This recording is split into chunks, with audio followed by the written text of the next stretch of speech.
बिस्मिल्लाहिर्रहमानिर्रहीम अस्सलाम वालेकुम। Welcome back to my channel. तो आप सबको शब मिराज बहुत बहुत मुबारक हो।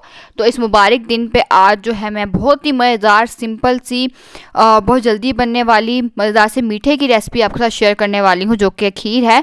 तो सबसे पहले यहाँ पर मैंने पैन के अंदर चावल डाल दिए थे। ये बॉयल हुए चावल हैं। इसका शामिल कर रही हूँ मैं यहाँ पे दूध, और दूध डालने के बाद यहाँ पर अब मैं इसको ब्लेंड कर लूँगी अच्छे से। इसको हम ब्लेंड नहीं करेंगे, जैसे खीर में थोड़े मोटे मोटे दाने होते हैं ना चावलों के, उस तरह से इसको मैं ब्लेंड कर लूँगी। यहाँ पे मैं आपको ये दिखा भी रही थी, इस तरह से जो खीर है ना, मैंने ऐसे ब्लेंड कर ली थी इसको। थोड़े दाने दाने इसके अंदर मौजूद थे। अब मैं इसको पकने के लिए रख दिया था मैंने इसको चूल्हे के ऊपर, ताकि ये खीर जो है थोड़ी सी पक जाए। और जब ये पक रही थी तो उसको तकरीबन मैंने 5-8 मिनट लगे थे उसके अंदर बॉयल आने में। उसके बाद ये गाढ़ा भी हो गई थी खीर। तो मैं इसके अंदर मज़ीद दूध शामिल करूँगी। दूध जो है मैं यहाँ पर ड्राई मिल्क शामिल करूँगी। इससे बड़ी अच्छी मज़ेदार सी क्रीमी सी और बहुत मज़ेदार सी खीर बन के तैयार होती है।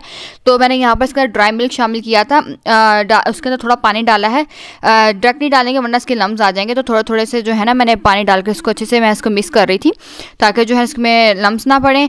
और फिर थोड़ा सा मज़ीद मैंने पानी डाला, तकरीबन 3 से 2.5 गिलास तो मैंने इसके अंदर पानी का इस्तेमाल किया है। तकरीबन इतना ही किया है, इससे थोड़ा ज़्यादा भी हो सकता है।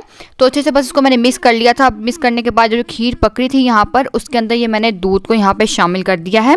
अब मैं इसको यहाँ पर अच्छे से मिक्स कर लूँगी। इसको मज़ीद मैं यहाँ पर पकाऊँगी। और यहाँ पर छोटी इलायची जो है ना, इस अभी जो है छोटी इलायची भी शामिल कर दूंगी मैं। और इसको मज़ीद 10 मिनट तक मैं इसको पकाऊंगी, ताकि अच्छे से जो है ना खीर का अच्छा सा फ्लेवर बाहर निकले और खीर जो है थोड़ी सी गाढ़ी भी हो जाए। तो 10 मिनट तक मैंने इसको यहाँ पर पकाया है। जब खीर जो है यहाँ पर अच्छे से 10 मिनट तक पक जाएगी, तो अब मैं इसके अंदर शामिल कर दूँगी चीनी।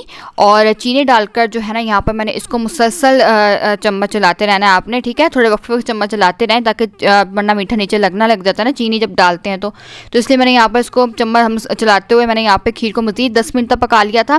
उसके बाद यहाँ पर खीर बनके तैयार हो गई थी। और ये देखें बिल्कुल इस तरह से मज़ेदार सी गाढ़ी भी हो गई थी ये। और अब जो है इसको मैं चूल्हा मैंने बंद कर दिया था। मैं इसको सर्व करके दिखा दूंगी आपको। ये देखें यहाँ पे मैंने इसको गार्निश कर दिया था बादाम के साथ। आप कोई भी मेवे का इस्तेमाल कर सकते हैं, आप जो भी आपको अच्छा लगे। मैंने यहाँ पे सिर्फ इसको बादाम से गार्निश किया है। आप नारियल का भी इस्तेमाल कर लें, किशमिश का भी कर सकते हैं, ठीक है।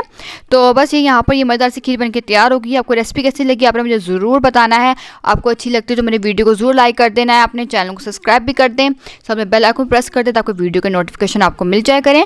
अब मैं आपसे इंशाल्लाह बहुत ही मज़ेदार सी इस तरह से सिंपल सी जल्दी बनने वाली ईजी रेसिपी के साथ आपसे इंशाल्लाह मैं नेक्स्ट वीडियो मिलूँगी। तो तब तक के लिए आप मुझे इजाज़त दीजिए। अल्लाह हाफिज़।